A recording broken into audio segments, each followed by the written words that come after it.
Everyone, मेरा नाम मृत्युंजय गौतम है। तो आज हम लोग नाटो पर डिस्कस करने वाले हैं। आप लोगों ने नाटो शब्द न्यूज़पेपर, टेलीविज़न आदि जगहों में सुना एवं पढ़ा होगा। असल में उसका स्ट्रक्चर क्या है, उसके मेंबर कितने हैं, उसका बैकग्राउंड क्या है, उसका वर्क क्या है, ये लोगों को बहुत कम पता होता है। तो आज हम उसी नाटो के विषय में कुछ डिस्कस करेंगे। तो चलिए शुरू करते हैं नाटो के जनरल इंट्रोडक्शन से। नाटो का जनरल इंट्रोडक्शन शुरू करने से पहले आप चैनल को प्लीज़ सब्सक्राइब कर लीजिए। नाटो नाटो का पूरा नाम नॉर्थ अटलांटिक ट्रीटी ऑर्गेनाइजेशन है। इसकी स्थापना सन 1949 में 4 अप्रैल को अमेरिका के वॉशिंगटन शहर में हुई थी। यह जो संगठन है, यह अंतर सरकारी सैन्य संगठन है, अर्थात यह इंटर गवर्नमेंटल ऑर्गेनाइजेशन है। इसका जो हेडक्वार्टर है वह बेल्जियम की राजधानी ब्रुसेल्स में है। प्रारंभ में इसके संस्थापक सदस्य देशों की संख्या 12 थी सन 1949 में, जो कि वर्तमान समय में बढ़कर 30 हो चुकी है। अगर हम उसके हिस्टोरिकल बैकग्राउंड पर नज़र डालें, चूँकि रसिया साम्यवाद की नीति पहले से ही अपनाता आ रहा था, अतः जब सोवियत संघ रसिया ने बर्लिन में अपनी नाकेबंदी की, तो अन्य पश्चिमी यूरोपीय देश जितने थे, उनको इस साम्यवाद के प्रसार का भय लगने लगा था, क्योंकि वे पूंजीवाद को ही अपनाना चाहते थे, साम्यवाद को नहीं। अतः उन देशों की सुरक्षा के लिए अमेरिका के नेतृत्व में नाटो का निर्माण हुआ। इसके जवाब में ही सोवियत रसिया ने सन 1955 में वार्सा पैक्ट पारित किया, जिसके बाद अमेरिका तथा रसिया के बाद जो मतभेद था वह बढ़ता ही गया। यह यूरोप तथा अमेरिका के देशों के मध्य का सैन्य संगठन है। नाटो में हाल ही में 2020 में सम्मिलित होने वाला देश उत्तरी मैसिडोनिया है, जो कि इसका 30वां सदस्य है। अब अगर हम इसके सिद्धांत पर नज़र डालें, तो नाटो का जो प्रमुख सिद्धांत है वह सदस्य राष्ट्रों की सामूहिक सुरक्षा का सिद्धांत है। मतलब यदि नाटो के सदस्य राष्ट्रों में एक या अधिक सदस्यों के खिलाफ हमला हुआ, तो वह सभी देशों के खिलाफ हमला माना जाता है। यह नाटो के 5वें अनुच्छेद में निहित है।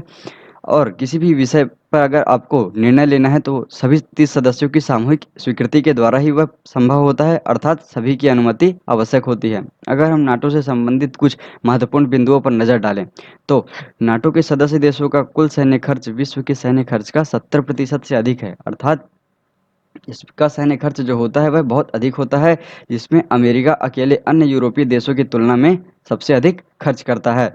नाटो का जो सर्वोच्च अधिकारी होता है, अंतर्राष्ट्रीय अधिकारी, वह महासचिव होता है, जिसे हम सेक्रेटरी जनरल के नाम से भी जानते हैं, जो कि नाटो के अंदर होने वाले सभी क्रियाओं का संचालन करता है, वह निर्णय व परामर्श देता है। यह नाटो का मुख्य प्रवक्ता होता है। वर्तमान समय में नाटो के जो सेक्रेटरी जनरल हैं वह जेंस स्टोल्टेनबर्ग हैं, जो कि नॉर्वे के फॉर्मर प्राइम मिनिस्टर रह चुके हैं। अगर हम इसकी सैन्य रचना पर या मिलिट्री स्ट्रक्चर को देखें, तो नाटो की जो स्वयं की सेना होती है वह बहुत ही छोटी होती है। नाटो विवादों को शांतिपूर्ण तरीके से समाधान करने का प्रयास करता है, लेकिन यदि वह इस प्रयास में विफल होता है, तो उस कार्य को करने के लिए वह सैन्य शक्ति का प्रयोग करता है। उसकी स्वयं की सेना बहुत कम होती है, परंतु जब भी किसी देश के खिलाफ उसे मिलिट्री ऑपरेशन चलाना होता है, तो सदस्य राष्ट्र अपनी इच्छा से इस अभियान में अपनी सेना भेजते हैं, जो कार्य को पूरा करके वापस अपने देश को चले जाते हैं। अगर हम उसके उद्देश्य पर नज़र डालें, तो इसकी स्थापना का प्रमुख उद्देश्य, जैसे कि मैंने आपको पहले ही बताया था, पश्चिमी यूरोप में सोवियत रशिया की साम्यवादी विचारधारा को रोकना था, तथा नाटो जो है वह राजनीतिक व सैन्य सुधारों के माध्यम से अपने सदस्यों की स्वतंत्रता और सुरक्षा की गारंटी भी देता है। यह आतंकवाद के विरुद्ध भी कार्य करता है। नाटो नाटो जो है लोकतांत्रिक मूल्यों को बढ़ावा देता है, शांतिपूर्ण तरीकों से विवादों को सुलझाने का प्रयास करता है, तथा यह निशस्त्रीकरण के लिए भी प्रयासरत होता है, और यह आतंक विरोधी भी है। नाटो और इंडिया के मध्य अगर हम संबंध की बात करें, तो नाटो का सदस्य भारत नहीं है, परंतु अमेरिकी संसद या सीनेट ने भारत को नाटो का सहयोगी देश होने का दर्जा देने के लिए अभी विधेयक पारित किया है। नाटो का जो 70वां शिखर सम्मेलन हाल ही में 3 से 4 दिसंबर 2019 को ब्रिटेन में हुआ था।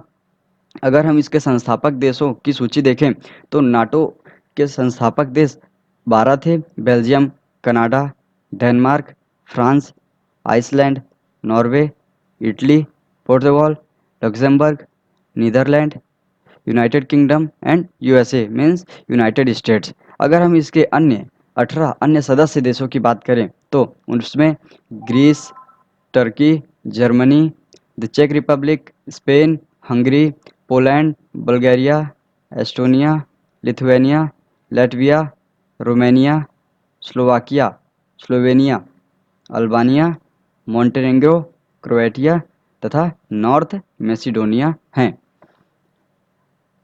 तो कैसे लगी आपको ये वीडियो फ्रेंड्स?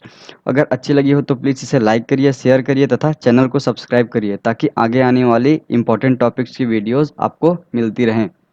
धन्यवाद।